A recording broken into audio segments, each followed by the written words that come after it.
Greetings. The most powerful free weight exercise is the free squat. And one of the most important things to remember when squatting is that you want to keep your back straight and toes pointed forward, and knees want to travel the same direction as your toes. That will prevent less bending. So as you can see back here, when I start to do my squat, my knees are going to be pointed the same direction as my toes.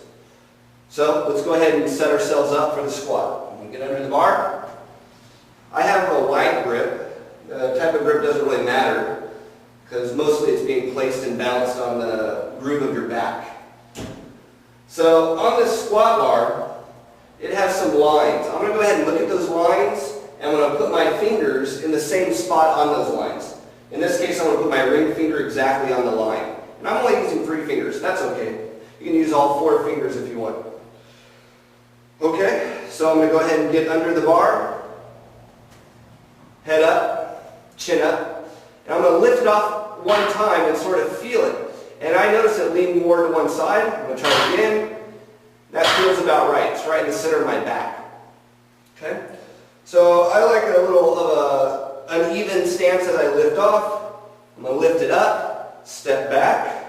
And here's my heels. I'm focusing on putting them shoulder length apart on the ground. Toes pointed kind of forward, a little bit tilted to the outside. My knees are going to travel in that same direction.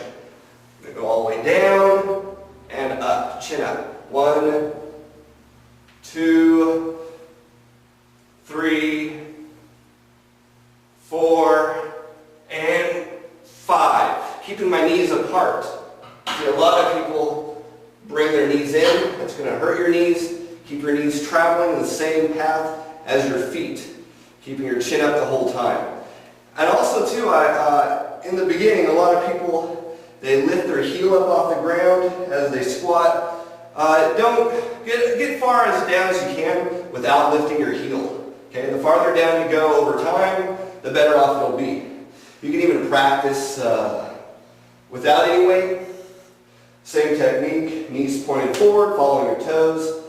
I like to kind of put my arms in that same position as if I was holding a squat bar, and down slowly and up. I try to focus on going below, parallel to the ground a little bit.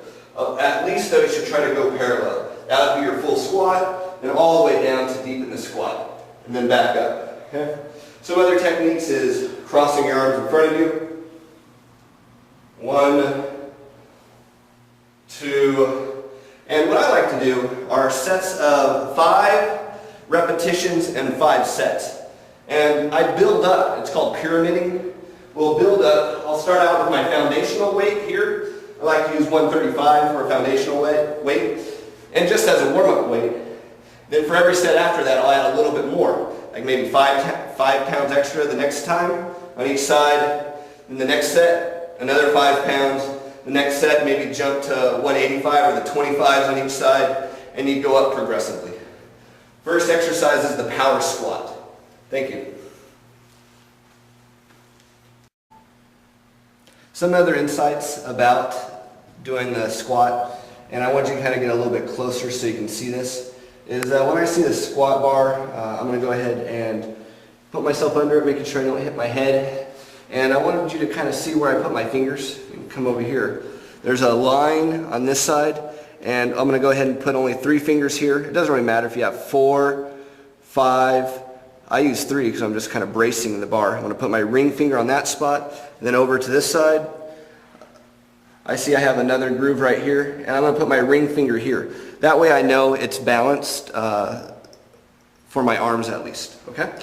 What I decided to do here is I have a little cheat piece of wood here that I'm going to use to help keep my heels up a little bit. And this is more common for people that don't have flexibility in their Achilles tendon. So I'm going to actually step back and do my squats this way. That way I can make sure I do like a deeper squat, and I'm stable down here too. Okay? So if you can come around to the side and take a look about my form, I'm going to go ahead and do the full squat. Okay, so I'm going to go ahead and get under, set my hands up, Put myself under here. If you could come to the side and take a look where the bar is at on my shoulder. It's right there. It's hard to describe where that groove is, but it's not on my neck. It's on that, over time I just have it right there. I'm going to lift it off once and kind of feel that balance. I feel everything's okay. I'm going to go ahead and step back. Watch out if you can back up a little bit, camera person. Thank you. There we go. And watch from the side if you can see how I do my squat. Go down nice and slowly. All the way and up. Making sure you breathe. Try not to hold your breath.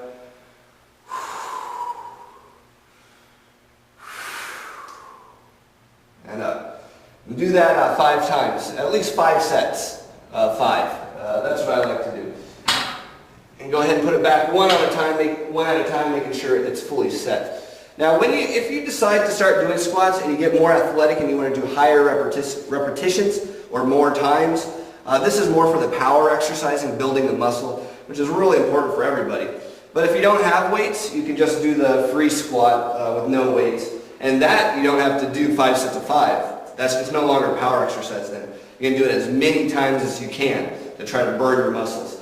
5 sets of 20, 5 sets of 50, 5 sets of 100. You know, if you're doing this 100 times, it's really going to feel the burn and you're really going to get proper form developing. Okay, let's take a look at those knees. So I'm going to go ahead and set myself up. The knees are going to, like the heels are shoulder width apart, straight down. And my knees are actually following the same direction as my toes.